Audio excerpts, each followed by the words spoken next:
This is your Barbados Today morning news update for Tuesday, December the 11th. I'm Emmanuel Joseph. Thanks for joining us. Topping the news at this hour, some 1,282 workers have so far been retrenched on the government's restructuring program. This figure was released during yesterday's social partnership meeting at the Lloyd Erskine Sandyford Centre, which was chaired by Prime Minister Mia Mottley. A stakeholder who attended the meeting told Barbados Today the Mottley administration revealed that 968 public servants have been sent home from central government, while 314 have gone home from state-owned enterprises. Meanwhile, Chairman of the Private Sector Association of Barbados, Edward Clark, said his social partners also heard that there will be more restructuring and job cuts next year. However, he assured government that the private sector will give priority to those retrenched public workers with the requisite skills that apply for jobs during the remaining phases of the restructuring program. The commitment we've made as the private sector is that for those people who have been laid off from the government or will be laid off going forward, they will certainly be considered for applications into any of the new projects that take place. And I know the ministry, the Minister of Transport and Works and so on, and maintenance has had discussions with the private sector on that. And the private sector is committed to doing whatever it can to absorb those people into these projects going forward. In describing yesterday's meeting as fruitful, Clark said government was heading in the right direction with its Barbados Economic Recovery and Transformation Plan. We also discussed in manual a number of the new projects that are coming on stream from the private sector, and also some of the wider development plans that the government has been in discussions with various people for Barbados. So it was a fruitful meeting. The social partnership all agree that we are on the right direction, track for the right direction. In other news now, the island's Transport Authority has declared its intention to go after undisciplined and lawless public service vehicle operators in more aggressive manner during the coming year. Director Alex Linton said an undisclosed number of operators has already been sanctioned following hearings before that regulatory state-run agency's disciplinary committee. Well, we've had some disciplinary sessions already. We're scheduling some more. We're just trying to get that little bit sorted out, but I know we did have a couple already where we've taken some action, and we will continue doing so. We're going to be increasing the intensity, if I put it that way. We're trying to put some processes in place that would improve what we had in place. So we're going to see, at the new board, you can see a different approach, see a more aggressive approach to really rein in control the industry. The Wesleyan Holiness Church in Barbados has been celebrating the contribution of one of its leading intellectual lights. During a special appreciation service held at the White Park Wesleyan Church on Sunday, retired educator, the Reverend Shirley Smithin, was honored in music, song, dance, and the spoken word. Brother Winston Critchlow, a senior member of Ragged Point Wesleyan, a church Reverend Smithin once pastored, fondly remembered her.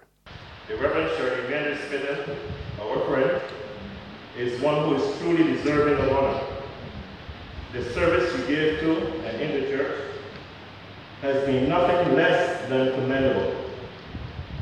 No accolade or praise is too high to be bestowed upon this servant of God. Her inimitable and contagious laugh has adorned many of our conversations over the years. Her ideas have infused life into many of our church projects. Her example has been a source of encouragement for many of us at the right point. There's regional and international news after this short break.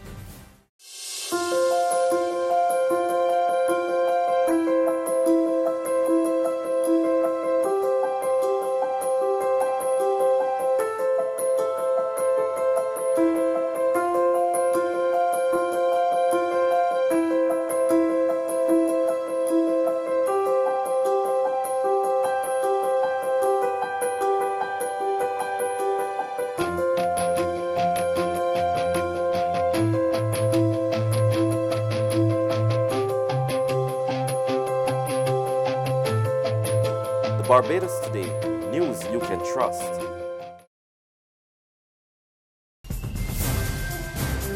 We're back with news from the region now. Antigua and Barbados Prime Minister Gaston Brown has slammed Scotiabank for seeking to pull out of that country and the rest of the Organization of Eastern Caribbean States.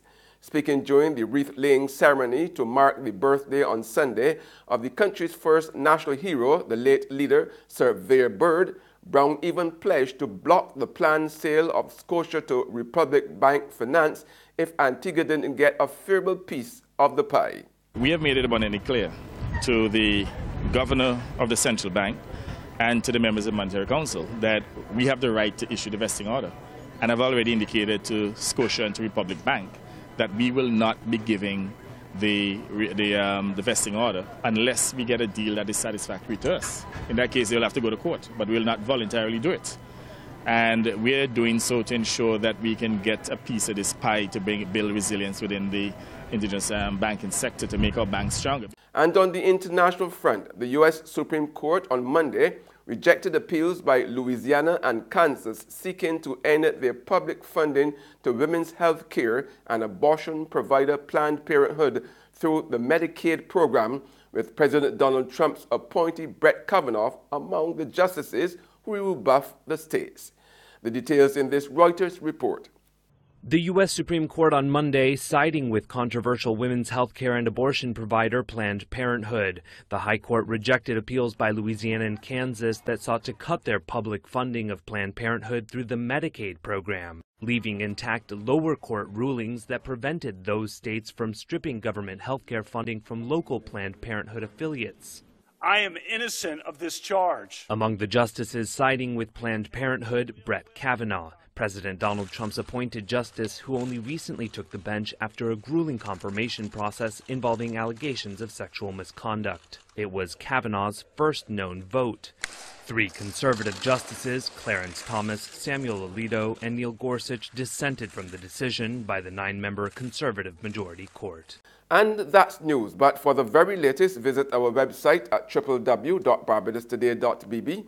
You can also subscribe to our e-paper, email updates, or like us on Facebook, and sign up for our breaking news alerts via WhatsApp. We are also on Izumi Media in-bus terminals, as well as screenplay at supermarkets and gas stations near you. Now you can also hear us on Mix 96.9 FM. I'm Emmanuel Joseph. Have a fantastic day.